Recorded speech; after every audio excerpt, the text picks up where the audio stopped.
The sound was relentless, the desperate, synchronized cries of 3 newborn babies. Rushing up the grand staircase of the billionaire's mansion, the new maid, Claire, expected to find a mother in distress. But when she threw open the nursery door, the horror of what she saw wasn't chaos. It was silence. The chilling, silent indifference of a mother, headphones on, ignoring the suffering of her own children just a few feet away. But before we dive into the full story, let me know where you're watching from and what time it is. Now subscribe to the channel and let's get started. Oh good, you're here. They're being impossible today. Deal with them, would you? Isabella Sterling said, removing her expensive headphones and standing up from the plush chair in the corner of the nursery. Claire Johnson stood frozen in the doorway, staring at the 3 red-faced, screaming babies in their cribs. The 4-month-old triplets were clearly hungry and uncomfortable, their tiny fists waving in distress. Isabella brushed past Claire without even glancing at her crying sons, her designer dress swishing as she walked away. Only 8 days into her new job, and Claire already faced a moment that would change everything. 1 week earlier, Claire had stood at the iron gates of the Sterling mansion in Greenwich, Connecticut, clutching her small suitcase. The enormous white house with its perfectly trimmed hedges and marble fountain looked like something from a magazine. "You must be Claire," a deep voice called out. Claire turned to see a tall man with salt and pepper hair and glasses walking toward her. Arthur Sterling, 45 years old and worth billions, looked like an ordinary dad in his button-down shirt and khaki pants. "Yes, sir. Claire Johnson. Thank you for this opportunity," she said, extending her hand. Arthur shook it firmly. "Welcome to our home. Let me show you around before you meet my wife and sons." As they walked through the mansion, Claire tried not to stare at the crystal chandeliers, marble floors, and priceless artwork. The house had 10 bedrooms, 8 bathrooms, a home theater, gym, and indoor pool. "Your main duties will include cleaning, cooking, and helping with the triplets," Arthur explained. "We have landscapers for outside and a weekly deep cleaning service, but we need daily help." Claire nodded eagerly. "I'm happy to do whatever is needed, Mr. Sterling." Arthur stopped at a closed door. "This will be your room. It has a private bathroom and is close to the nursery. Feel free to decorate it however you like." The bedroom was 3 times bigger than Claire's old apartment bedroom, with a queen-sized bed and a window overlooking the garden. "Thank you, sir. This is lovely," she said sincerely. "Please call me Arthur. Now, let's meet my wife and children." They found Isabella Sterling in the living room scrolling through her phone. At 32, Isabella looked like she had stepped out of a fashion magazine with her perfect blonde hair, flawless makeup, and slim figure. "Isabella, this is Claire, our new live-in help," Arthur said. Isabella barely looked up. "Hi. Arthur told me you have experience with children?" "Yes, I helped raise my younger sister after our parents passed away," Claire replied. "Good. The triplets can be a handful," Isabella said, returning to her phone. Arthur led Claire to the nursery, a stunning room with forest animals painted on the walls. 3 identical cribs with matching blue bedding were arranged in a row. High-tech baby monitors sat on a shelf and expensive toys filled a wooden chest. "Mason, Noah, and Liam are 4 months old," Arthur said proudly, approaching the cribs.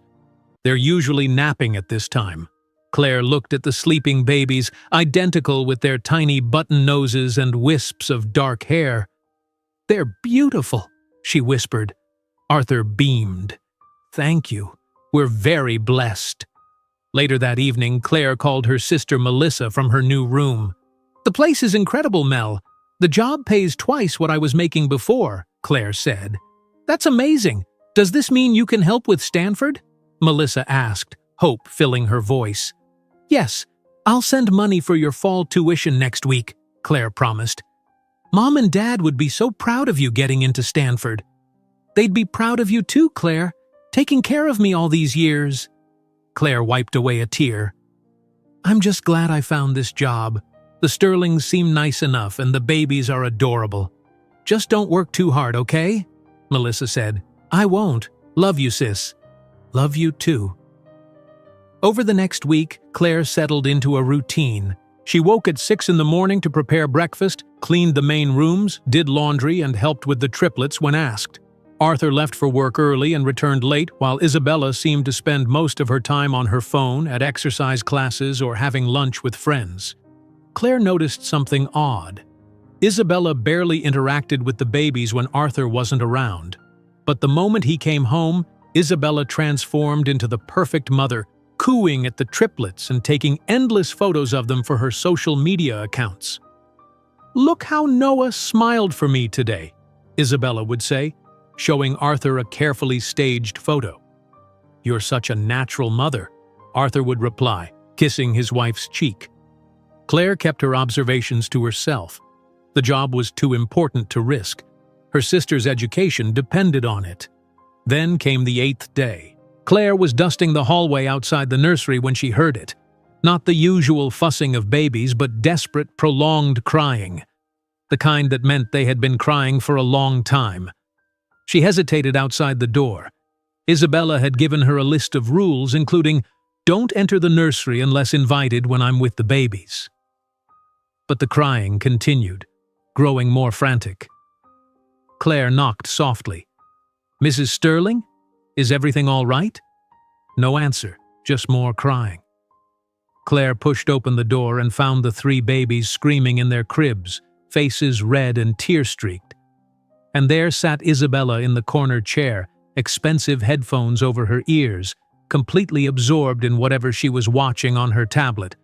She wasn't sleeping or unwell. She was deliberately ignoring her children's distress. "Mrs. Sterling?" Claire said louder. Isabella looked up, annoyed at the interruption. She removed her headphones. "Oh, good, you're here. They're being impossible today. Deal with them, would you?" she said casually, standing and walking past Claire without a second glance at her babies. Claire stood in shock for a moment before rushing to the first crib. Baby Mason was soaking wet through his onesie, clearly uncomfortable in his diaper. Noah and Liam were just as distressed, all 3 showing signs of hunger and neglect. "It's okay, little ones," Claire whispered, lifting Mason first. "I'm here now."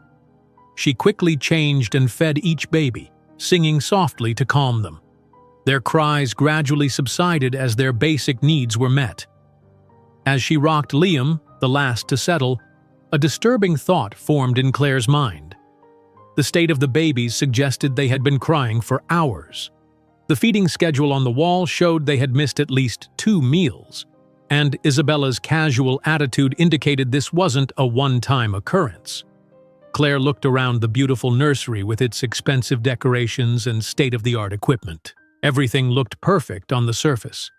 But as she gazed down at the now peaceful face of baby Liam, she realized she had stumbled upon a troubling secret in this seemingly perfect household. How could a mother ignore her crying children? What happened when Claire wasn't around? And most importantly, what should she do now? Claire gently placed Liam back in his crib and watched all 3 babies, now calm and drifting to sleep. In just 8 days, she had grown attached to these innocent little boys. She thought of her sister Melissa, depending on her for tuition money. She thought of her parents, who had taught her to always do the right thing, even when it was difficult. As she tucked the soft blanket around baby Noah, Claire made a silent promise to these 3 helpless children. She would watch, she would document, and somehow she would protect them. Claire gently placed Liam back in his crib and watched all 3 babies, now calm and drifting to sleep. They looked peaceful now, but her mind kept replaying what she had just witnessed. Isabella had deliberately ignored her own crying children. With a deep breath, Claire straightened the soft blue blankets one last time and quietly left the nursery. That night, Claire could barely sleep. She picked up her phone and called her friend Michelle. "I don't know what to do," Claire whispered, sitting on the edge of her bed. The babies were crying so hard, and she was just sitting there with headphones on, watching videos. "Are you serious?" Michelle asked. "That's really messed up." "I know, but I can't just quit. Melissa is counting on me for her tuition money." "What about telling the father, Arthur, right?" Claire sighed. "He's barely home. And would he even believe me over his wife?" "Document everything," Michelle advised. "Write down dates, times, what you see, just in case." The next morning, Claire woke up early. She couldn't stop thinking about the triplets. What if they had been crying all night? She quickly dressed and went to the nursery 30 minutes before her shift officially started. When she opened the door, her heart sank. All 3 babies were awake and fussing. Their bottles from the night before sat untouched on the table. Their diapers were soaked through. "Oh, sweethearts," Claire murmured, rushing to pick up Mason first. "I'm so sorry." She changed and fed each baby, talking softly to them the whole time. "Let's get you all clean and fed. There we go. That's better, isn't it?" As the days passed, Claire started paying much closer attention to Isabella's behavior. She noticed a clear pattern. Isabella would leave the babies alone for hours. When Claire wasn't in the nursery, the triplets were often left crying. But whenever Arthur came home, Isabella transformed. "Look at my beautiful boys!" Isabella would coo when Arthur walked in the door. She would pick up one of the babies and pose for photos. "I've been reading to them all day." "You're amazing," Arthur would say, kissing her cheek. "I don't know how you do it all." Claire would watch silently, her stomach twisting. The moment Arthur left the room, Isabella would immediately hand the baby to Claire. "Put him back in the crib," she would say. "I need to make some calls." Claire began changing her cleaning schedule. She found reasons to dust near the nursery, to organize the linen closet next door, to fold laundry within earshot of the babies. She started arriving early each morning and staying late each night. One afternoon, while Claire was washing dishes, she saw Isabella through the kitchen window. Isabella was sitting by the pool, scrolling through her phone while Mason cried in the baby swing beside her. Isabella didn't even look at him. Claire dried her hands and hurried outside. "Mrs. Sterling, I think Mason might be hungry. Would you like me to take him?" Isabella looked up, annoyed. If it will make him stop that noise, then yes. Claire gently lifted Mason from the swing. His diaper was heavy and wet. "I'll change him too," she said quietly. Isabella didn't respond, already back to her phone. That evening, while preparing dinner, Claire heard Isabella talking to Arthur in the living room. "The babies were so good today," Isabella said. "Noah almost rolled over. I took a video to show you." Claire bit her lip. Noah had indeed almost rolled over while playing with Claire that morning. Isabella hadn't even been in the room. 2 weeks after the headphone incident, Claire received a worried call from her sister. "Claire, the tuition deadline got moved up," Melissa said, her voice tight with stress. "They need the first payment by next Friday or I lose my spot." "Don't worry," Claire assured her. "I get paid on Wednesday. I'll transfer the money right away." "Are you sure? It's a lot of money." "I'm sure. This job pays well. You focus on your studies. I'm handling the money part." After hanging up, Claire took a deep breath. She needed this job more than ever now. But every day she grew more concerned about the triplets. The babies were starting to recognize her. When Claire entered the nursery, they would wiggle with excitement. When she held them, they would calm immediately. Even Dr. Thompson, the pediatrician, noticed during their 5-month checkup. "They really respond to you," the doctor commented while examining Liam. Isabella, who had been typing on her phone, looked up sharply. That night, Claire decided to try a gentle approach. She found Isabella alone in the living room. "Mrs. Sterling?" Claire began carefully. "I know taking care of triplets must be overwhelming." Isabella raised an eyebrow but didn't speak. "I saw a flyer for a mother's support group in Greenwich," Claire continued. "Many women experience struggles after having babies. It's very normal to need help." "You're the help, not a therapist," Isabella cut in, her voice ice cold. Know your place. Claire stepped back. I'm sorry, I just thought, don't think, clean, that's what I pay you for. Isabella stood up and walked away, leaving Claire standing alone. The next day, Claire found a note on her bed listing 10 new cleaning tasks. The message was clear: stick to being the maid. But Claire couldn't ignore what was happening. She started spending every spare moment with the triplets. She would arrive 30 minutes early to feed them breakfast. During her lunch break, she would read them stories. After finishing her cleaning duties, she would stay late to give them baths and rock them to sleep. The babies thrived under her care. They gained weight steadily. They smiled more. They began reaching for toys and babbling. One evening, while Claire was singing softly to Noah, she overheard Isabella on the phone in the hallway. "These babies have completely ruined my body," Isabella complained to someone. "And Arthur expects me to be happy about it. Do you know I can't even wear my favorite dresses anymore?" Claire held Noah closer, her heart breaking for these innocent babies who deserved so much more. When Arthur was working late one night, Isabella announced she was too tired to do the baby's bedtime routine. "You handle it," she told Claire. "I need my sleep." Claire gladly took over. She bathed each baby gently, dressed them in clean pajamas, and read them "Good Night, Moon." She sang lullabies until their eyes grew heavy. "Sweet dreams, little ones," she whispered, turning on the star-shaped night light. As she tucked the last baby into his crib, Claire felt someone watching her. She turned to find Isabella standing in the doorway, observing her with cold, calculating eyes. The look on Isabella's face made Claire's blood run cold. It wasn't just annoyance or dismissal this time. There was something darker there. Jealousy, suspicion, threat. In that moment, Claire understood that her growing bond with the triplets wasn't just noticed. Isabella saw it as a challenge, and Claire suddenly felt very vulnerable, caught between her attachment to these helpless babies and the power of the woman who could end her employment with a single word. The way Isabella watched her, eyes narrowed and lips tightly pressed together, sent a clear message.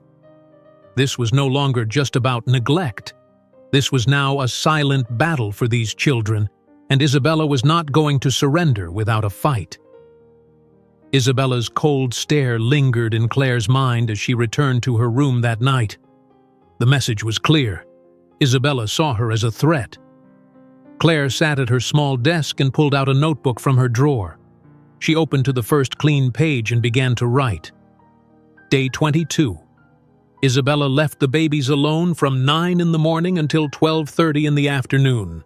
Mason's diaper had not been changed since last night. Noah and Liam were hungry when I found them. Claire wrote down everything she could remember from the past 3 weeks. Times when the babies were left crying, missed feedings, moments when Isabella actively ignored them. She was creating a record, a timeline of neglect that no one could dismiss as a misunderstanding. The next morning, Claire arrived at the nursery early. The triplets were awake but quiet, their eyes following her as she moved around the room. "Good morning, sweet boys," Claire said softly. "Let's get you ready for a wonderful day." She changed their diapers and dressed them in clean clothes.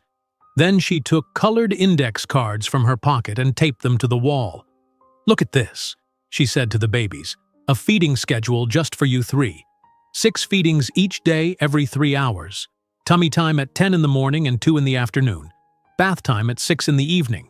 Claire knew the babies couldn't understand her words, but the routine would help them feel secure. And maybe, just maybe, Isabella would follow it too.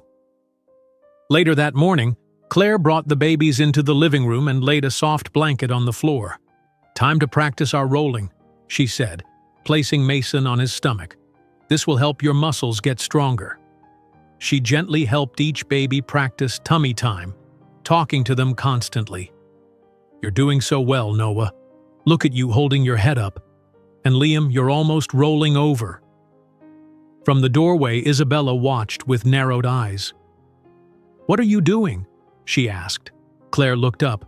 "Just some tummy time. It helps with their development." "Development?" They're babies. They'll develop just fine without all this extra attention. Actually, the pediatrician recommends daily tummy time, Claire said carefully. It helps strengthen their neck and shoulder muscles. Isabella crossed her arms.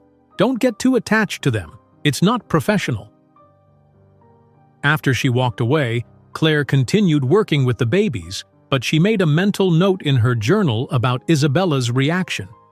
The next day was the triplets' 6-month checkup with Dr. Thompson.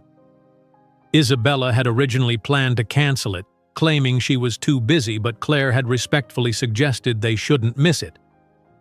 These regular checkups are important for tracking their growth, she had said. Isabella had rolled her eyes but agreed to go. At the doctor's office, Dr. Thompson weighed and measured each baby. Her eyebrows raised in pleasant surprise. They're all gaining weight beautifully, she said. Their muscle tone has improved since last month, too. Isabella was scrolling through her phone. That's nice. Dr. Thompson continued her examination. They're very responsive. Look how they track objects with their eyes, and Mason is trying to sit up already. When Isabella stepped out to take a call, Dr. Thompson turned to Claire. You have quite a way with them, she said quietly. It's unusual for triplets to be gaining weight so consistently. You must be very attentive. Claire smiled. I just follow the schedule and make sure they get what they need. Dr. Thompson's knowing look told Claire she understood more than she was saying. Well, whatever you're doing, keep it up. They're thriving. That brief moment of validation gave Claire strength.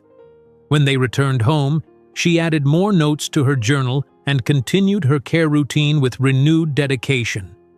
Over the next few weeks, the babies continued to develop. Claire created flashcards with colors and shapes to show them during playtime. She read to them every day and played music to stimulate their senses. She took them outside for fresh air when the weather was nice. But as the babies responded more and more to Claire, Isabella's hostility grew. Claire would finish cleaning a room only to find it mysteriously messed up again an hour later. Items would go missing, and Isabella would suggest Claire had misplaced them.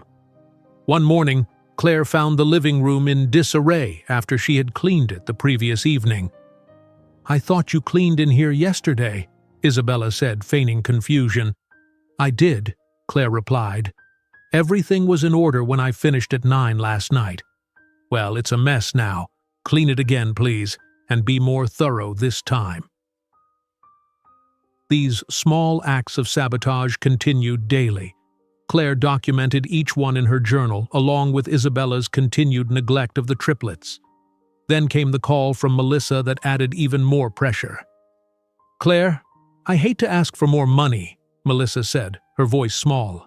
But the housing costs are higher than we expected, and I need to buy some expensive textbooks. Claire's heart sank. She was already sending most of her salary to her sister. How much do you need? Another $500, I'm so sorry. Don't worry, Claire assured her. I'll make it work. After hanging up, Claire looked at her bank account. She could send the money, but it would leave her with almost nothing for herself. Still, Melissa's education had to come first. That evening, Claire got a rare chance to speak with Arthur alone while Isabella was taking a bath. He was in his office, reviewing papers. Excuse me, Arthur, Claire said. Do you have a moment? He looked up and smiled.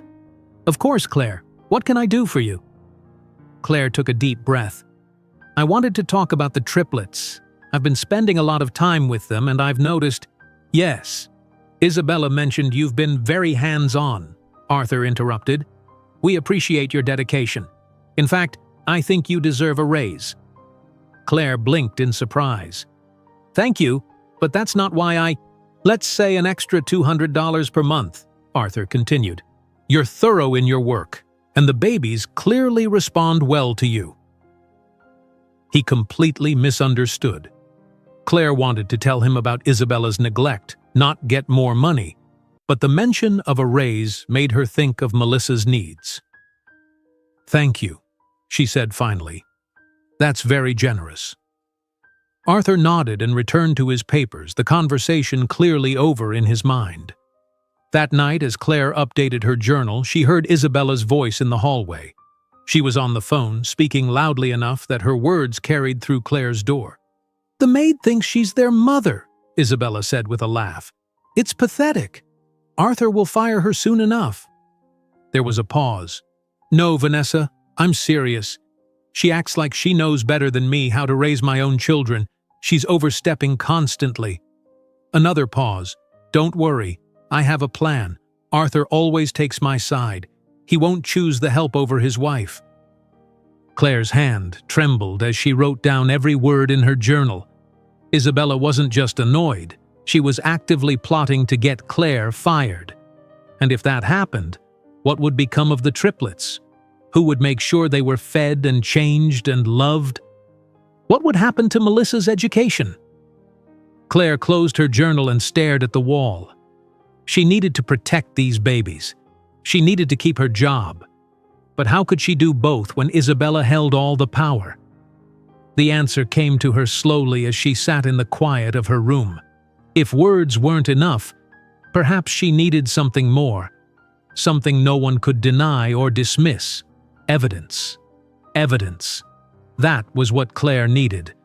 But what kind of evidence would be enough to show the truth about Isabella's neglect? Claire spent the night thinking about it, unable to sleep as she considered her options. 6 months had passed since Claire started working at the Sterling mansion. She had become an expert at caring for the triplets while staying out of Isabella's way. But lately, Isabella's behavior had become more than just cold. It was becoming dangerous. One Monday morning, Claire was making breakfast when Arthur called her into the master bedroom. His face was serious. "Claire, Isabella can't find her diamond earrings," he said. "The ones I gave her for our anniversary." "I haven't seen them, sir," Claire answered honestly. "I dusted the jewelry box yesterday, but I didn't touch anything inside." Isabella stepped out of the walk-in closet, her eyes narrow. "Well, they didn't just disappear." "I'm sure they'll turn up," Arthur said calmly. "Claire, would you mind helping us look?" Claire nodded and began searching the bedroom. She checked under furniture and between cushions. Then she returned to her own room to change into her work clothes. As she pulled back her covers, Claire froze. There, sitting on her sheet, were Isabella's diamond earrings. "I found them!" Isabella's voice came from the doorway. She walked into Claire's room without permission. "They were in your bed! How strange!" Claire's heart pounded.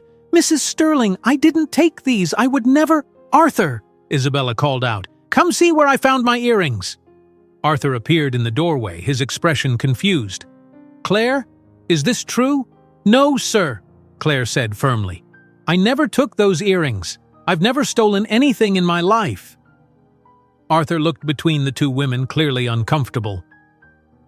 "Perhaps there's been a misunderstanding. Isabella, you have your earrings back now. Let's not make accusations without proof." Isabella's smile was cold. "Of course, darling. Just a misunderstanding." But Claire knew it wasn't. Isabella had planted those earrings to make her look like a thief. The next day, Claire found baby Liam crying in his crib.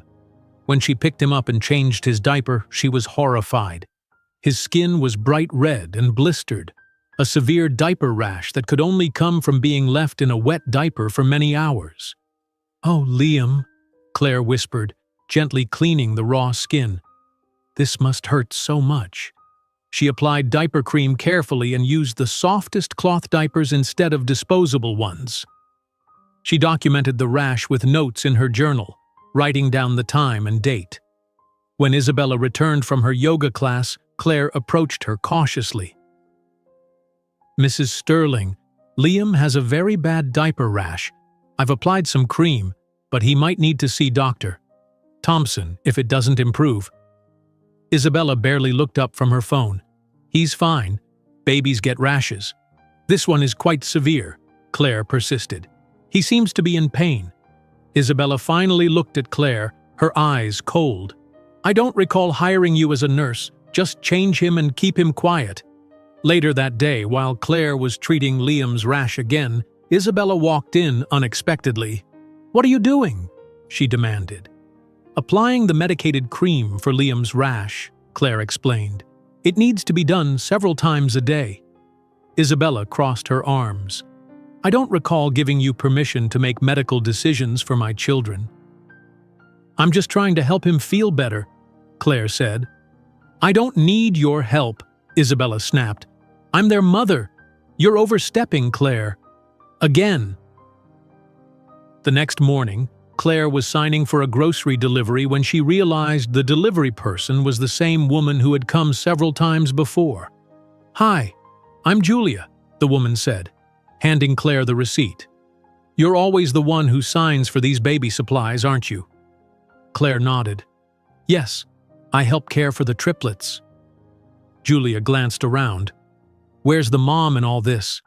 I've been delivering here twice a week for months, and I've never seen her take a single package of diapers or formula."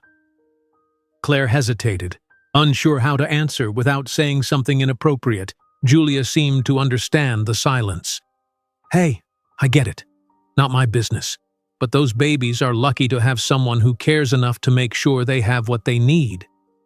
"Thank you," Claire said softly. It felt good to have someone notice, even a stranger. As Julia left, she turned back. "Same time Friday? I'll bring extra wipes. Those triplets must go through them fast." Claire smiled. "That would be great. Thank you, Julia." That small interaction gave Claire strength. She wasn't alone in seeing the problems in this house. That evening at dinner, Arthur made an announcement that sent fear through Claire's heart. "I'm expanding the company to Asia," he said, cutting his steak. "I've been in talks with investors in Tokyo and Singapore. It will mean more travel for me, at least for the next year." Isabella's eyes lit up. "That sounds exciting, darling. How often will you be gone?" "Probably a week or two each month," Arthur replied. "It's a big opportunity for the company." Claire watched Isabella's face. There was a small smile forming at the corners of her mouth. More time without Arthur meant more time the babies would be alone with their neglectful mother. "Will you need me to adjust my schedule when you're traveling?" Claire asked carefully. Arthur shook his head. "No need. Isabella has everything under control here. Right, honey?" "Of course," Isabella said sweetly. "The boys and I will be just fine." Later that night, Claire called Dr. Thompson with a question. "Dr. Thompson, this is Claire Johnson from the Sterling House. I have a question about treating diaper rash."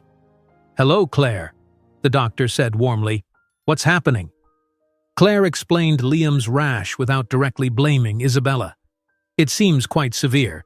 I've been applying the cream, but I'm worried it might need more treatment." "It sounds like he needs to be changed more frequently," Dr. Thompson said. "Babies shouldn't develop rashes that severe if they're being changed regularly." "I understand," Claire said. "I'll make sure to check more often." There was a pause on the line.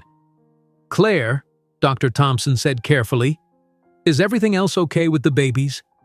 Claire wanted to tell the truth, but she worried about breaking confidentiality.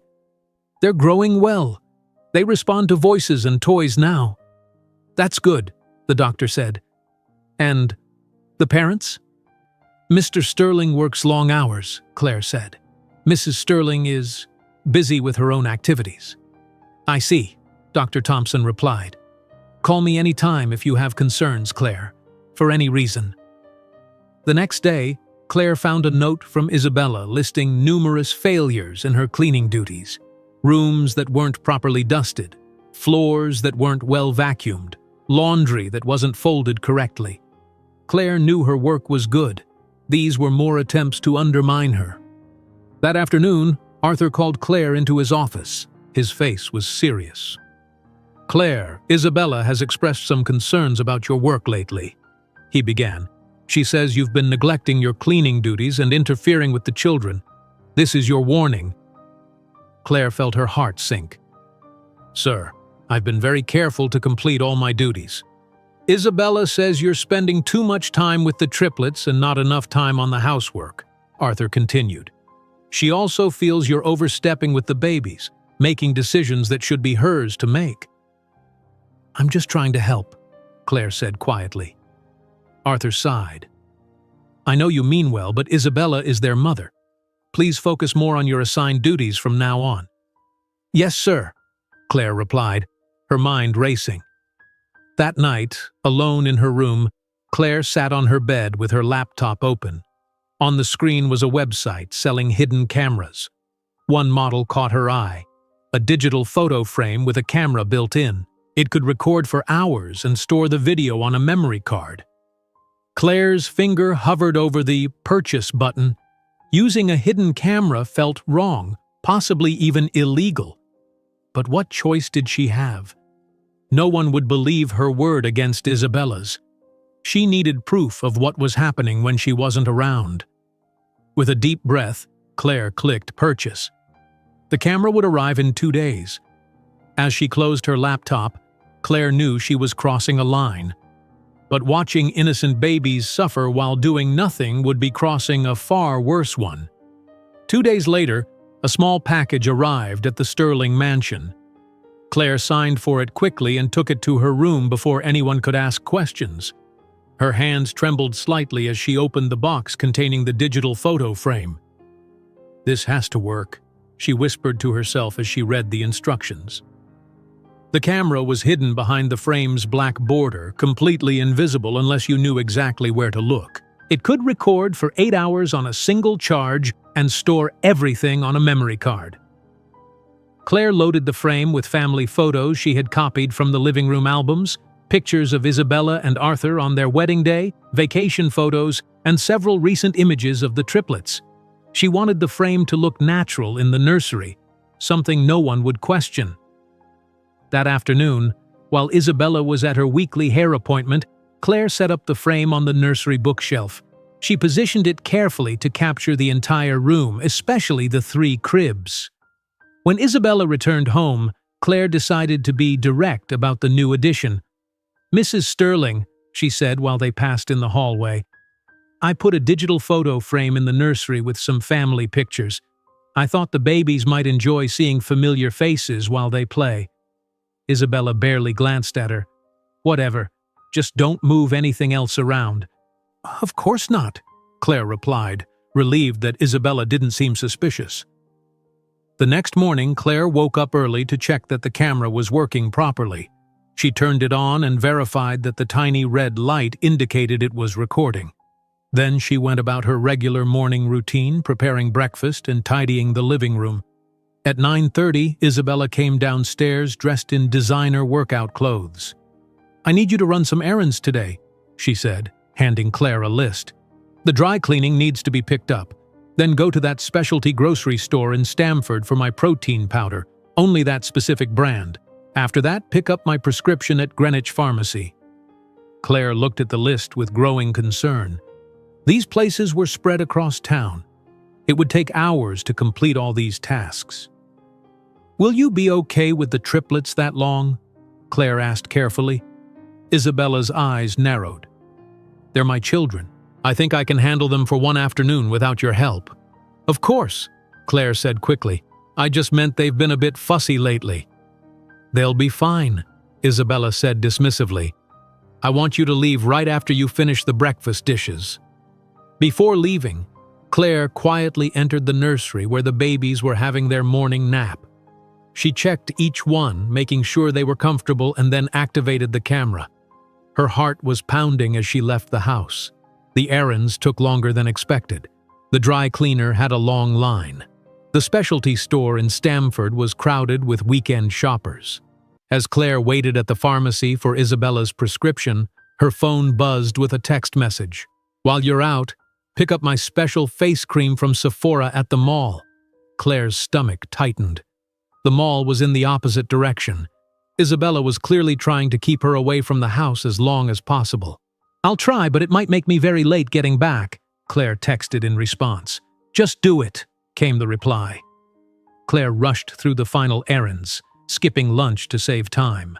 By the time she pulled back into the Sterling driveway, more than 3 hours had passed. She hurried inside, carrying the shopping bags. The house was strangely quiet. Too quiet. Claire put down the bags and went straight to the nursery. The sight that greeted her made her heart sink. All 3 babies were clearly in distress. Mason and Liam were crying weakly, as if they had been crying for so long they had nearly exhausted themselves. Noah had cried himself to sleep, his face still red and tear-stained. All 3 had soaked diapers and showed signs of hunger. "Oh, my sweet boys," Claire whispered, rushing to pick up Mason first. "I'm so sorry I was gone so long." She quickly changed and fed each baby, singing softly to calm them. As she worked, she glanced at the digital photo frame still recording on the shelf. Had it captured what she needed? Isabella didn't appear until Claire had all 3 babies clean, fed, and calm. "You're finally back," Isabella said, strolling into the nursery in a fresh outfit, her hair perfectly styled. "Did you get everything?" "Yes," Claire replied, struggling to keep her voice neutral. "Everything on the list." "Good. I'll be by the pool if you need me." Isabella walked out, without even glancing at her children. Claire spent the rest of the day caring for the triplets, giving them extra attention to make up for the neglect they had experienced. She played with them on the floor mat, read them stories, and held them close. All the while, the camera continued recording, documenting how much time Isabella spent with them, which was virtually none. That night, after the babies were asleep and Isabella and Arthur had gone to bed, Claire removed the memory card from the digital frame and took it to her room. With shaking hands, she inserted it into her laptop and pressed play. The footage started with Claire leaving the nursery that morning. For 20 minutes, the babies slept peacefully. Then Noah woke up and began to fuss. His cries soon woke his brothers. All 3 began crying, their little faces turning red with effort. No one came. 10 minutes passed, 20, 30. Finally, after 45 minutes of continuous crying, Isabella entered the room. Claire leaned forward, watching intently. Instead of picking up the babies or checking their diapers, Isabella took out her phone.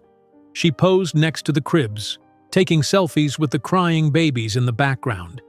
She adjusted her hair, tried different angles, and snapped several photos. "Perfect for my busy mom post," Isabella muttered as she reviewed the pictures. Then, without touching any of the babies, she started to leave. Noah's cries grew louder. Isabella turned back and looked directly at him. "God, can't you just shut up for 5 minutes?" she snapped before walking out and closing the door behind her.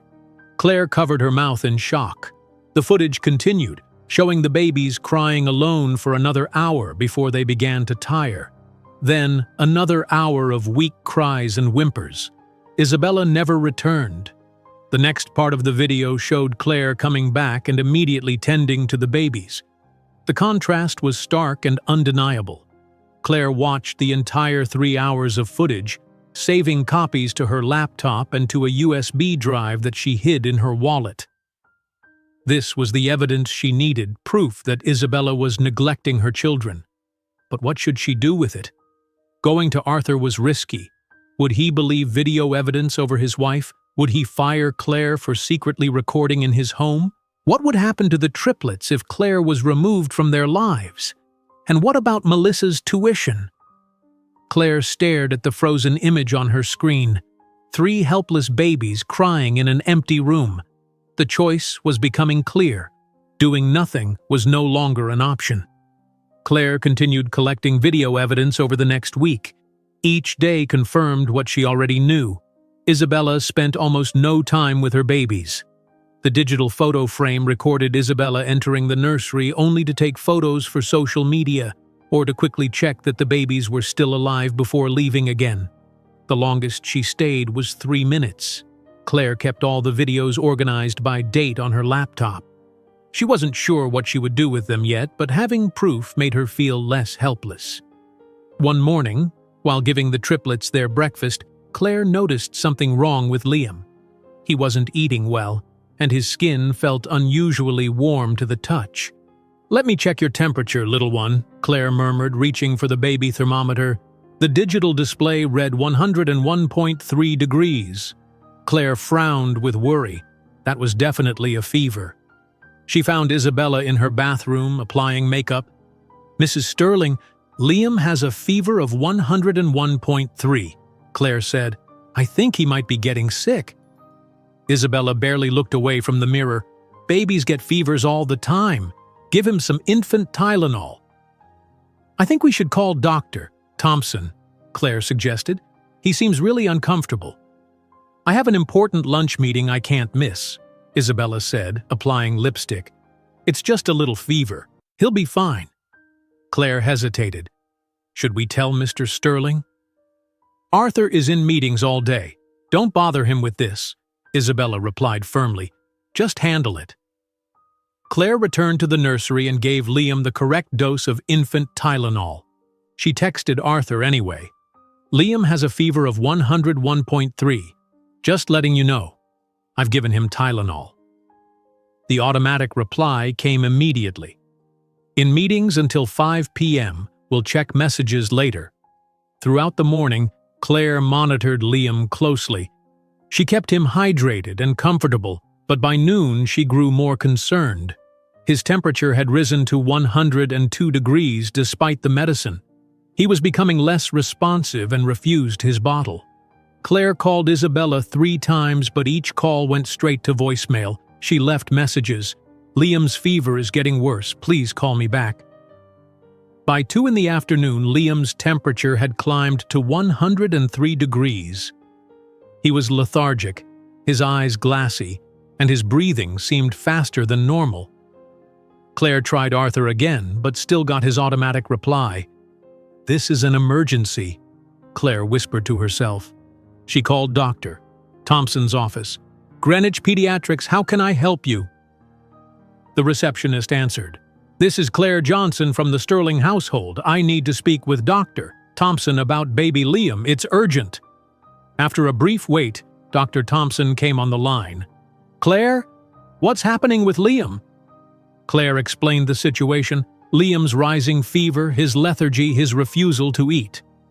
"I can't reach either parent," she finished. "I don't know what to do." "Bring him to Greenwich Hospital emergency room right now," Dr. Thompson said firmly. "A fever that high in a 6-month-old needs immediate attention. I'll call ahead so they're expecting you." "Thank you," Claire said, relief in her voice. "We'll leave right away." Claire quickly packed a small bag with diapers, formula, and a change of clothes. She wrote notes for both Isabella and Arthur explaining where she was taking Liam and why. Then she carefully secured Liam in his car seat and drove to Greenwich Hospital. At the emergency room, a nurse named Kelly met them at the entrance. "You must be Claire with baby Liam," she said. "Dr. Thompson called. We'll take you straight back." They were led to a treatment room where Dr. James Wilson, the attending physician, was waiting. He was a tall man with kind eyes and a serious expression. "Let's have a look at this little guy," he said, gently examining Liam. "How long has he had the fever?" "I noticed it this morning around 8, Claire explained. "It started at 101.3 but has gone up to 103 despite the Tylenol." Dr. Wilson frowned. "Has he been eating or drinking?" "He refused his last 2 bottles, Claire said. "I've been giving him small amounts of water with a dropper." Dr. Wilson continued his examination. "His ears are very red and inflamed, severe ear infection in both ears. He's also dehydrated." He looked at Claire with concern. "Why wasn't he brought in sooner? A baby this young with a fever this high is always urgent." Claire hesitated, unsure how to answer without implicating Isabella. I noticed the fever this morning and tried to contact his parents. His mother knew about the fever but had an appointment. His father is in meetings all day." Dr. Wilson's expression showed he understood there was more to the story. "We need to start IV fluids immediately and begin antibiotics. I'm admitting him for at least 24 hours. As nurses began treatment, a hospital administrator appeared in the doorway. "We've contacted the parents," she said. "The mother is on her way. We haven't reached the father yet." Claire stayed by Liam's side as they started the IV. She sang softly to him, trying to keep him calm as the nurses worked. Within 30 minutes, Isabella burst into the room. "What is going on here?" she demanded, looking around wildly. "Why did you bring him to the hospital without my permission?" Dr. Wilson stepped forward. "Mrs. Sterling, I'm Dr. Wilson. Your son has a severe double ear infection and is significantly dehydrated. His temperature reached 103 degrees, which is dangerous for an infant." Isabella turned to Claire.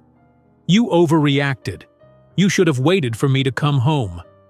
"Mrs. Sterling," Dr. Wilson said firmly, "your son needed immediate medical attention.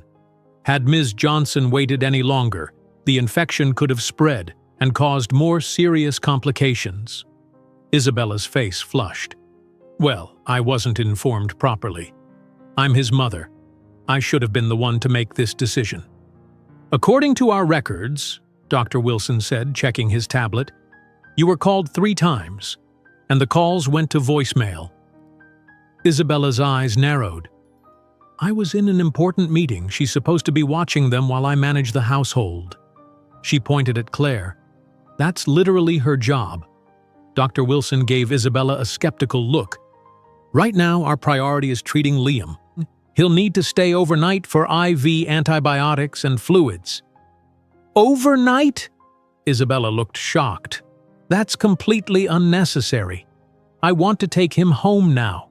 "I'm afraid that's not possible," Dr. Wilson said. "Your son is seriously ill." Their conversation was interrupted when Arthur appeared in the doorway looking worried and out of breath. "What happened? Is Liam okay?" he asked, rushing to the hospital bed. "Mr. Sterling," Dr. Wilson began, "your son has a severe ear infection and dehydration. We're treating him with antibiotics and IV fluids." Arthur looked at his son, then at Claire, then at Isabella. "I just got all the messages.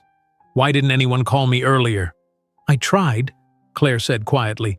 "Your phone was on auto-reply." "I told her not to bother you with a little fever," Isabella said quickly. "Then she panicked and brought him here without asking me. She's completely overreacted and wasted everyone's time." Dr. Wilson cleared his throat. "Actually, Mr. Sterling, your son's condition is quite serious.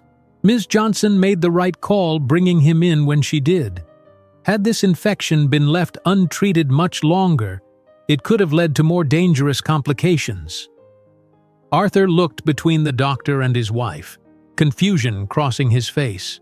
For the first time, he seemed to notice the tension in the room, the way the medical staff was looking at Isabella with barely concealed disapproval. "Thank you, Claire," Arthur said finally, "for taking care of Liam when we couldn't." Isabella's face hardened. "She's just doing her job, Arthur. No need to thank her." As they continued discussing Liam's treatment, Claire stood back, watching the scene unfold. The doctor clearly didn't believe Isabella's version of events. Arthur seemed confused by the conflicting stories, and in the middle of it all was little Liam, finally getting the care he needed. Something had shifted. For the first time, Isabella's perfect mother facade was cracking in front of others. The truth was beginning to emerge, one small piece at a time. The drive home from Greenwich Hospital was silent. Arthur drove with both hands gripping the steering wheel. Isabella stared out the passenger window. Claire sat in the back beside Liam's car seat, gently touching his forehead to check his temperature. Liam had spent 24 hours in the hospital receiving antibiotics and fluids. His fever had finally broken that morning, and Dr. Wilson had agreed he could go home as long as they continued his medication and brought him back if his condition worsened. When they arrived at the mansion, Arthur did something unexpected. "I'll take Liam," he said, carefully lifting the car seat. "Isabella, could you prepare his medication schedule? Claire, would you check on Mason and Noah, please?" Claire nodded and hurried inside to the nursery where the other 2 babies had been cared for by a temporary sitter Arthur had hired. Later that evening, after all 3 babies were settled, Claire overheard Arthur and Isabella talking in the kitchen. "I canceled my trip to Chicago tomorrow," Arthur said. "I think I should stay home for a while." "That's completely unnecessary," Isabella replied. "Everything is under control here." "Our son was in the hospital, Isabella. That doesn't seem like under control to me." "Babies get sick, Arthur. You're overreacting just like Claire did." Claire quietly walked away, not wanting to be caught eavesdropping, but she felt a small spark of hope. Arthur was finally seeing cracks in the perfect family picture Isabella had created. Over the next few days, Arthur's behavior changed noticeably. He came home from work early each day. He asked detailed questions about the triplets' schedules, feedings, and development. He even spent time in the nursery, playing with the babies on the floor mat. One afternoon, Arthur approached Claire while she was folding laundry. "Claire, how long have the boys been able to sit up like that?" he asked. "Mason started about 2 weeks ago," Claire replied. "Noah and Liam just figured it out this week." Arthur nodded thoughtfully. "And their eating schedule?" Isabella mentioned they're on solid foods now. "Yes, they started rice cereal last month. Now they're trying pureed vegetables. They seem to like sweet potatoes the best." Arthur smiled. "I've missed so much being at the office all day." Isabella watched these interactions with growing displeasure. When Arthur was looking, she became the perfect mother, cooing at the babies, taking photos, asking Claire about their needs. But when Arthur wasn't present, her cold demeanor returned. One morning, Claire overheard Isabella on the phone in the living room. "He's acting so strange since the hospital," Isabella said to someone. "Coming home early, asking questions about the babies. It's like he doesn't trust me anymore." There was a pause. "No, I think it's that Maid. She's turning him against me, I'm sure of it. You should see how she acts with the triplets, like she's their mother instead of me." Another pause. "Don't worry, I have a plan." That evening, Isabella pulled Arthur aside in his home office. Claire couldn't hear what they were saying, but their voices were intense. When they emerged, Isabella looked smugly satisfied, and Arthur appeared troubled. The next morning, Isabella approached Claire in the kitchen. "Arthur and I need to talk to you," she said. "In his office. Now." Claire followed Isabella to Arthur's office, her heart pounding. Arthur was sitting behind his desk, looking uncomfortable. "Claire," Isabella began, "Arthur and I have been discussing your role here, and we've noticed some concerning behavior." Arthur shifted in his chair but didn't speak. "You've become emotionally unstable," Isabella continued. "You're unhealthily attached to our children. You overstep your boundaries constantly." "I'm just trying to take good care of them," Claire said quietly. "That's not your job," Isabella snapped. "You're the maid, not their mother. I am their mother." Arthur finally spoke. "Claire, Isabella has expressed some serious concerns about your behavior. She feels you're interfering with her relationship with the triplets." "Arthur, Claire began. "Let me finish," Arthur said. "This situation has become complicated. Isabella thinks—" "We've decided to terminate your employment," Isabella interrupted. "Effective immediately." Claire felt the blood drain from her face. "Mr. Sterling, is this true?"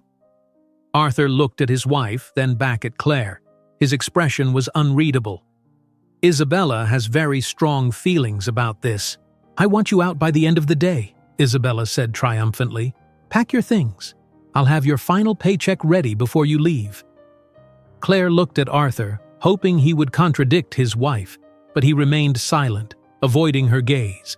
Without another word, Claire left the office and went to her room to pack. Her hands trembled as she folded her clothes and placed them in her suitcase. This couldn't be happening. What would happen to the triplets without her? What would happen to Melissa's education? She picked up her phone to call her sister, but stopped. What would she tell her? That she'd lost the job that was paying for Melissa's dream education at Stanford. Claire looked at her laptop, which contained all the video evidence she had collected. Should she show it to Arthur before leaving? Would he even look at it? Or would Isabella prevent him from seeing it? She made a decision. She had to try for the triplets' sake. She copied all the videos onto a USB drive and put it in her pocket. By late afternoon, Claire had packed everything. She went to the nursery to say goodbye to the babies while Isabella was taking a shower. Tears streamed down her face as she kissed each tiny forehead. "I'm so sorry," she whispered. "I tried to protect you." With a heavy heart, Claire carried her suitcase downstairs. She was about to call a taxi when the front door opened and Arthur walked in. He was home hours earlier than expected. His eyebrows rose in surprise when he saw Claire with her suitcase. "Claire, are you going somewhere?" Claire blinked in confusion. I'm leaving. Isabella said I was fired." Arthur's face darkened. "She what?" "This morning, in your office, she said you both decided to terminate my employment." "I never agreed to that," Arthur said firmly. "We discussed her concerns, but I never agreed to fire you." Claire stood frozen, her suitcase handle still in her grip. "She said it was effective immediately, that I had to be out by the end of the day." Arthur ran a hand through his hair in frustration. "Put your suitcase down, Claire. You're not going anywhere until we sort this out." Just then, Isabella appeared at the top of the stairs. Her face paled when she saw Arthur. "Arthur, you're home early." "Yes, I am. And I just found Claire about to leave. She says you fired her. With my approval." Isabella descended the stairs slowly. "I thought we agreed this morning." "We did not agree," Arthur interrupted. "I said I would think about your concerns. I never said I would fire Claire." Isabella's face hardened. "She needs to go, Arthur. She's overstepping. She thinks she's their mother." "She saved Liam's life," Arthur countered, "while you were at your important lunch meeting." Isabella's eyes flashed with anger. "Are you taking the maid's side over your wife's?" Claire watched this exchange in silence, the USB drive heavy in her pocket. This was her moment, perhaps her only chance. "Arthur," she said quietly, "there's something you need to see." Both Arthur and Isabella turned to look at her. "What are you talking about?" Isabella demanded. Claire took a deep breath. "I can show you why I've been so concerned about the triplets, if you'll give me 5 minutes of your time." "This is ridiculous," Isabella huffed. "Don't listen to her, Arthur." But Arthur was already nodding. "Show me, Claire." They went to Arthur's home office. Claire connected the USB drive to his computer while Isabella stood in the doorway, arms crossed.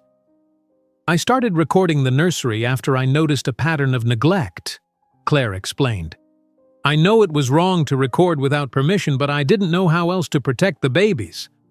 "This is an invasion of privacy," Isabella protested. "Let's see what she has," Arthur said firmly. Claire played the first video.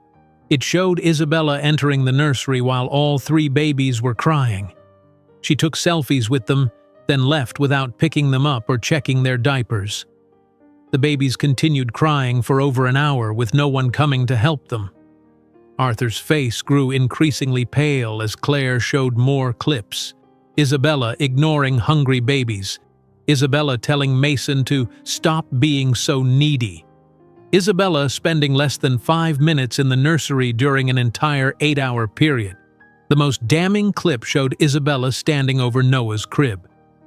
"You 3 ruined my body and my life," she said coldly to the crying baby. "The least you could do is stop crying." Arthur sat completely still, his face ashen.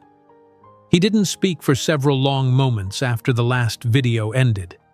"My God," he finally whispered, "what has been happening in my own home?" Arthur stared at the computer screen, his hands gripping the edge of his desk. The evidence was undeniable. His wife had been neglecting their children for months while presenting a perfect image whenever he was around. "Can you please check on the triplets?" Arthur asked Claire, his voice barely above a whisper. "I need a moment." Claire nodded and quietly left the office. Isabella remained in the doorway, her face a mixture of anger and fear. "Arthur, I can explain," she began. "Not now," he said, holding up his hand. "I need to process what I just saw." Isabella backed away, leaving Arthur alone with his thoughts. Claire found the triplets awake in their cribs, babbling happily. She changed them, fed them, and played with them, trying to keep them distracted from the tension filling the house. An hour later, Isabella's car pulled into the driveway. She had left briefly, perhaps to clear her head. Arthur was waiting for her in the entryway. "My office. Now," he said firmly. Claire could hear their voices from the nursery where she was reading to the babies. The conversation started calmly enough, but soon escalated. "These videos are fake!" Isabella's voice rose. "She edited them to make me look bad." "I watched you ignore our crying children," Arthur responded, his voice growing louder. "I heard what you said to Noah. How could you tell our baby that he ruined your life?" "You don't understand what it's like to be stuck here all day with 3 screaming babies," Isabella shouted. "You're always at work." Claire sang softly to the triplets, trying to shield them from the argument downstairs. The shouting continued to escalate. "If you were struggling, you should have said something," Arthur yelled. "We could have hired more help. Instead, you lied and pretended to be the perfect mother while neglecting our sons." "I never wanted children," Isabella screamed, her voice echoing through the mansion. "Not 1, and certainly not 3. But you were so excited about becoming a father." There was a moment of silence after this confession. "Then why did you agree to have them?" Arthur asked, his voice lower but still audible. "Because I thought it would make you happy. I thought it would secure our marriage." "By lying to me? By pretending to be someone you're not?" "You were always at work," Isabella cried. "What was I supposed to do with 3 babies by myself?" "Ask for help," Arthur shouted. "Tell me the truth, not abandon innocent children who depend on you." The argument continued, their voices rising and falling as accusations flew. Claire heard Isabella crying, then yelling again, then trying to turn the blame on Claire. "She spied on me. She invaded our privacy. She's been trying to steal my children from the beginning." "She protected our children when you wouldn't," Arthur responded. "When I wouldn't, because I was too blind to see what was happening." Around midnight, the house finally fell silent. Claire had put the triplets to bed hours ago, but she stayed in the nursery, afraid to leave them alone amid such chaos. The nursery door opened slowly and Arthur appeared in the doorway. His eyes were red-rimmed and he looked exhausted, but there was a new resolve in his expression. "Claire," he said quietly, "I owe you an apology. And much more than that, I owe you my gratitude." Claire stood up from the rocking chair. "I'm sorry for recording without permission. I just didn't know what else to do." Arthur shook his head. "You did what was necessary to protect my children. I was the one who failed them. I was so busy at the office that I didn't see what was happening in my own home." He walked to the cribs and gazed down at his sleeping sons. "Isabella is leaving tomorrow morning. She's going to her mother's house in Boston." Claire wasn't sure how to respond. "I'm sorry things turned out this way." "Don't be," Arthur said. The truth needed to come out. He turned to face her. "I have a question for you, Claire. Would you consider staying here but in a different role?" "What do you mean?" "Not as a maid," Arthur explained. "I want to create a new position for you, house manager and educational consultant for the triplets.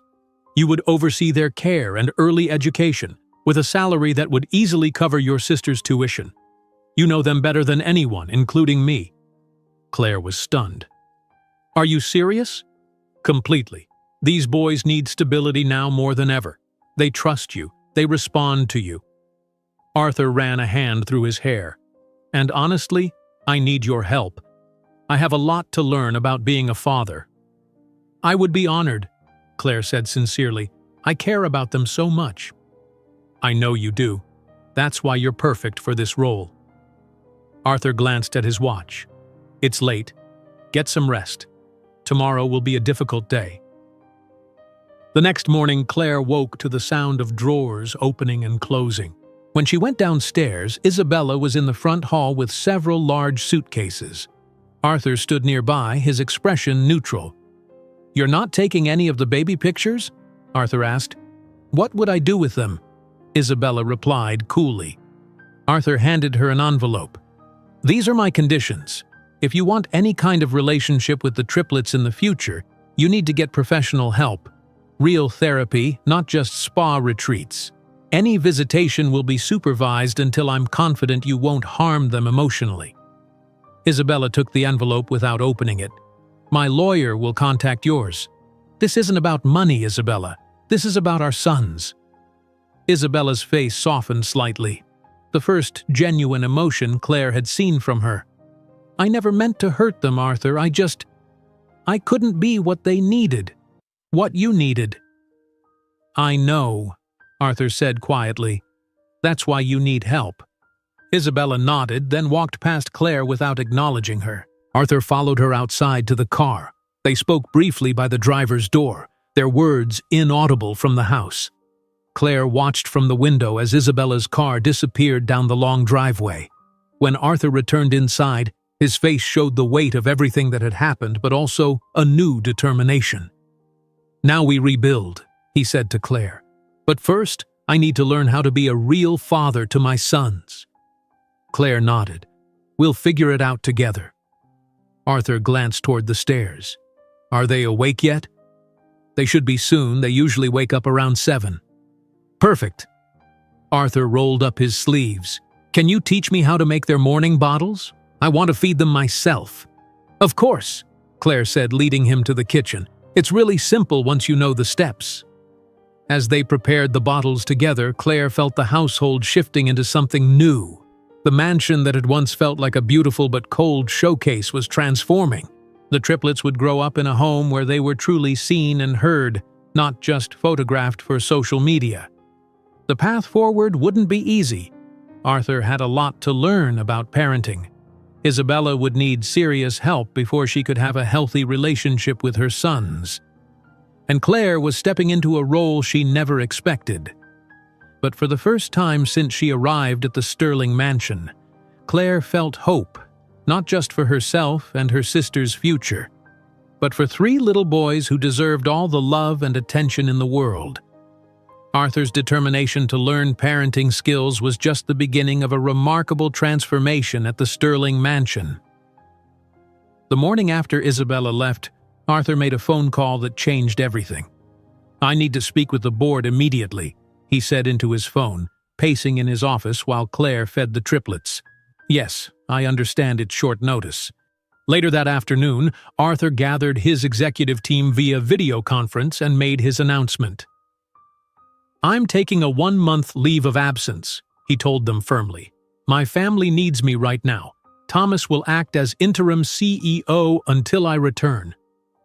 Several board members protested, mentioning upcoming deals and meetings. "The triplets are my priority," Arthur said. "For too long, I've put the company first. That ends today." When he ended the call, Arthur looked lighter, as if he'd set down a heavy burden. "I haven't taken a day off in 5 years," he told Claire. "It's time I learned how to be a father." Claire smiled. "The boys will love having you around." Arthur's first week at home full-time was filled with new experiences. He learned how to change diapers, prepare formula at the correct temperature, and soothe fussy babies. Claire guided him patiently through each task. "You're doing great," she encouraged as Arthur successfully changed Noah's diaper for the first time without help. "I can't believe how much I've missed," Arthur said, gently securing the tabs. "All these little moments." One morning, Claire found Arthur in his home office with a measuring tape and notepad. "What are you doing?" she asked. "I want to put a play area here," Arthur explained, gesturing to the corner. "I can move my desk to the window, add a soft mat and some toys. That way I can work and watch them at the same time when I go back to the office." Claire helped him create a colorful, safe space with a padded mat, low bookshelves filled with board books, and baskets of age-appropriate toys. Arthur beamed with pride when they finished. "This is perfect," he said. "Now they'll always have a place with me, even when I'm working." 3 days later, Arthur returned from Greenwich Community Center with a stack of papers. "I signed up for a parenting class," he announced. "It meets twice a week. The instructor says it's unusual for fathers of infants to attend, but I don't care. I need to learn everything I can." Claire nodded approvingly. "That's wonderful, Arthur." Together, they created a communication board in the kitchen, a large whiteboard with color-coded sections for each baby's schedule, milestones, and needs. They updated it daily, ensuring they both knew exactly what was happening with the triplets. Mason tried sweet potatoes today. He loved them, Claire wrote one evening. Noah smiled at his reflection in the mirror for 5 minutes, Arthur added the next day.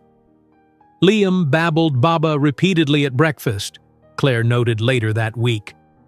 As the triplets reached 7 months old, their personalities became more distinct. Mason was constantly reaching for new toys and trying to crawl. Noah watched everything carefully before attempting new skills. Liam smiled at everyone and made happy sounds whenever someone talked to him. One morning, while Arthur and Claire played with the babies on the living room floor, Mason suddenly stayed upright on his own. "Look!" Arthur exclaimed. "He's sitting up by himself." They both cheered, and Mason's face lit up with pride before he toppled sideways onto the cushion they had placed next to him. "That was amazing, Mason," Claire said, clapping her hands. Arthur took out his phone and recorded Mason's next attempt. "I want to document all these moments," he said. 2 weeks after Isabella's departure, Arthur called Claire into his office. On his desk lay a stack of legal documents. "These formalize your new position," he explained. "House manager and educational consultant for the Sterling children. The salary is 3 times what you were making before, plus health insurance and a retirement plan." Claire gasped when she saw the figure. "Arthur, this is too much." "It's not enough," Arthur replied firmly. "You saved my children, Claire. You deserve this and more." That evening, Claire called her sister with the good news. "Mel, you don't have to worry about tuition or housing costs anymore," Claire said, her voice breaking with emotion. "I can cover everything now." "Are you serious?" Melissa exclaimed. "What happened?" "I got promoted. My new salary it's more than I ever imagined possible." "That's amazing. Are you still taking care of the triplets?" "Yes, but in an official capacity now. Arthur has changed so much, Mel. He's completely dedicated to the babies." "And the wife?" "She's in Boston getting help. It's complicated, but things are so much better now." Dr. Sarah Thompson became a regular visitor to the Sterling home, coming weekly to check on the triplets' development. After one such visit, Arthur invited her to stay for dinner. "Nothing fancy," he said. "Claire made lasagna."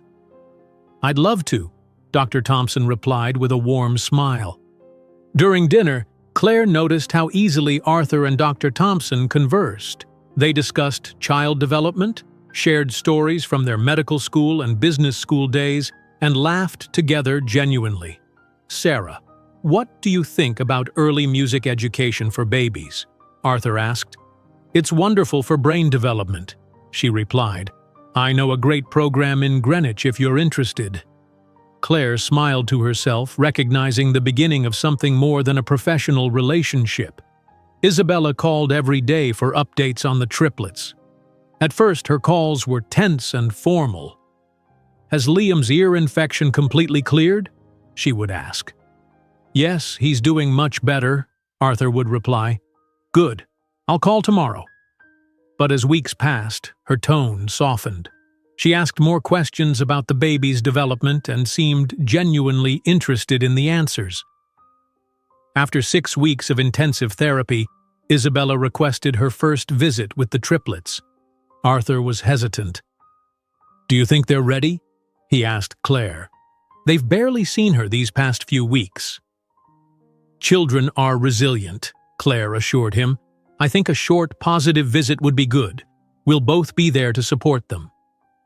The day before Isabella's visit, Claire helped Arthur prepare. "We should have their favorite toys ready," she suggested, "and maybe look at some photos of Isabella with them so they remember her face." "Do you think they'll be upset?" Arthur worried. "They might be shy at first," Claire said honestly. "But we'll help them through it." Isabella arrived at exactly 2 in the afternoon. She looked different, less polished, more natural, with simple clothes and minimal makeup. She seemed nervous, twisting her hands as she entered the house. "Thank you for letting me come," she said to Arthur. "The boys are in the living room," he replied, leading the way. When Isabella entered the room, all 3 babies stared at her with blank expressions. None of them smiled or reached for her the way they did with Claire and Arthur. Claire saw the pain flash across Isabella's face. Instead of becoming angry or defensive, Isabella sat on the floor a short distance from the babies. "Hello, boys," she said softly. "I know you don't remember me very well. That's okay." She took a small bag from her purse and pulled out 3 soft toy animals. "I brought these for you, one for each of you." The babies watched curiously as she placed the toys on the floor between them. Mason was the first to reach for one, examining the blue elephant with interest. "He likes it," Arthur said, breaking the tension. Isabella smiled slightly. "I'm glad." For the next hour, Isabella slowly reconnected with her sons. She didn't force interaction but followed their lead. When Liam crawled toward her, she beamed with joy. When Noah remained distant, she respected his space. Claire stayed in the background, only stepping in when a baby needed immediate attention. She made sure the visit remained positive for everyone. Near the end of the visit, Arthur and Isabella sat on the couch watching the triplets play. "They've grown so much," Isabella said. "They change every day," Arthur agreed. "Mason is trying to pull himself up on furniture now." "He always was the adventurous one," Isabella remarked, surprising both Arthur and Claire with this insight. As Isabella prepared to leave, she turned to Claire. "Thank you for taking such good care of them when I couldn't."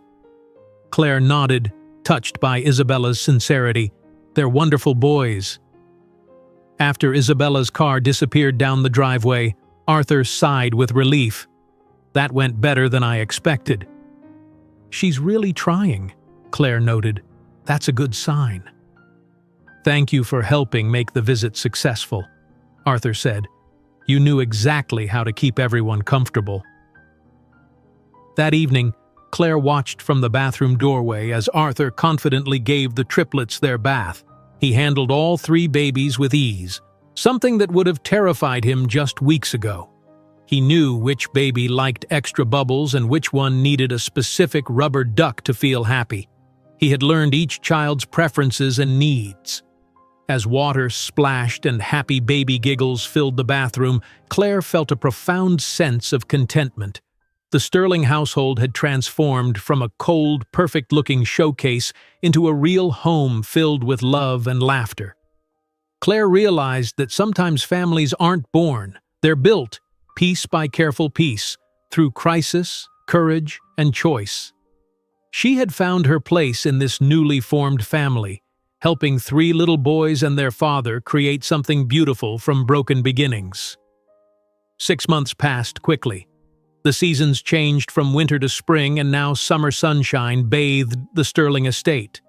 The backyard, once a perfectly manicured but unused space, had been transformed. A colorful playground with soft rubber flooring stood in the center. Shade trees sheltered a picnic area. Bright balloons and a banner reading "Happy First Birthday" decorated the garden fence. Today was a special day. The triplets were turning 1 year old.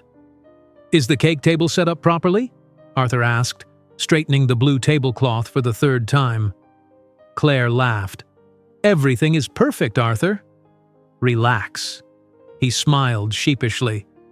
"I want their first birthday to be special." "It will be," Claire assured him. "They won't remember the decorations, but they'll feel the love surrounding them." The past 6 months had brought incredible changes to the Sterling household. Arthur had returned to work, but with completely different priorities.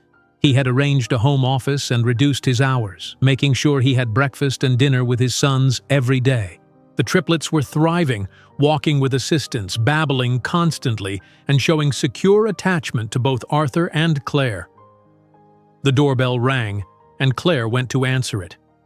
Melissa stood on the doorstep, her Stanford University backpack slung over her shoulder. "Mel!" Claire hugged her sister tightly. "I'm so glad you made it." "I wouldn't miss meeting these famous triplets," Melissa said, returning the hug. "My last final was yesterday, so the timing was perfect."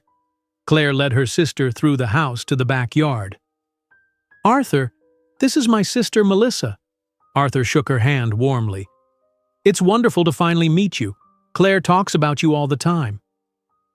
"Thank you for everything you've done for her," Melissa said sincerely, "and for letting me stay here during my break." "This is your home too now," Arthur replied. The doorbell rang again and more guests arrived.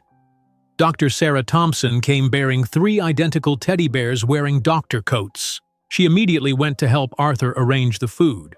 "The fruit platter goes here," she said, taking it from his hands. Their fingers touched, and they shared a warm smile.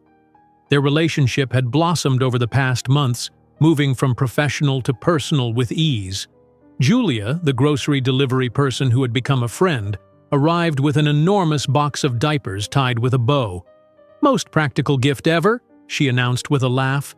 "Trust me, you still need these." Claire introduced Julia to Melissa. Julia was the first person who noticed something wasn't right at the house, even before I admitted it to myself. "I just thought it was weird that the maid was always the one receiving the baby supplies," Julia explained. "A mother of triplets should at least occasionally sign for a diaper delivery, right?" As they chatted, the sound of a car pulling into the driveway caught everyone's attention. Claire saw Arthur straighten his shoulders slightly. "Isabella's here," he said quietly. Isabella entered the backyard carrying 3 beautifully wrapped gifts. She looked healthier than she had 6 months ago. Her face had softened, her expressions more genuine. Weekly therapy sessions had helped her address her narcissistic tendencies and resentment toward motherhood. "Thank you for inviting me," she said to Arthur. "They're your sons too," he replied simply. Claire brought out the triplets, who were dressed in matching but different colored outfits, Mason in green, Noah in blue, and Liam in yellow. At 1 year old, they were active and curious. Mason pushed a walking toy confidently across the patio. Noah carefully examined every balloon within reach. Liam smiled and waved at each guest. Isabella approached them cautiously. "Hello, boys, happy birthday." The triplets looked at her with interest but not fear. Her weekly supervised visits had gradually built a relationship, not the deep bond they had with Arthur and Claire, but a growing connection. "I brought presents," Isabella said, setting the gifts on the table. As the party progressed, Claire watched the interactions with joy. Melissa got down on the grass to play with the babies, clearly enchanted by them. Dr. Thompson and Arthur stood close together, his arm occasionally brushing hers. Isabella found moments to connect with each baby, helping Noah open a gift, clapping when Liam took a few steps holding her finger, smiling at Mason's antics. When it was time for cake, Arthur gathered everyone around the table. He placed a small, frosting-free cake in front of each baby. "Ready?" he asked Claire. "Ready," she confirmed, camera in hand. 1, 2, 3, happy birthday, boys." Everyone chorused. The triplets stared at their cakes in confusion until Mason plunged his hand into his, causing everyone to laugh. Noah carefully touched his frosting with one finger, then tasted it cautiously. Liam smashed both hands into his cake with delight. "They have such different personalities," Isabella remarked to Claire. "They always have," Claire replied, "even as tiny babies." Isabella nodded. "I see that now. I wish I had noticed sooner." After cake and presents, Arthur gathered everyone in a circle. He cleared his throat, looking suddenly emotional. "I want to thank all of you for being here today," he began. "This past year has been transformative. 6 months ago, this household was broken. My sons were not getting the care and love they deserved, and I was too blind to see it." He looked at Claire. 1 year ago, this was a silent nursery. The babies had everything money could buy, but they were missing what they needed most: attention, consistency, love. Claire, you gave my sons a voice when no one was listening. You taught me that real parenting isn't about perfect photos or appearances. It's about showing up, even when it's hard. Claire felt tears in her eyes as Arthur continued.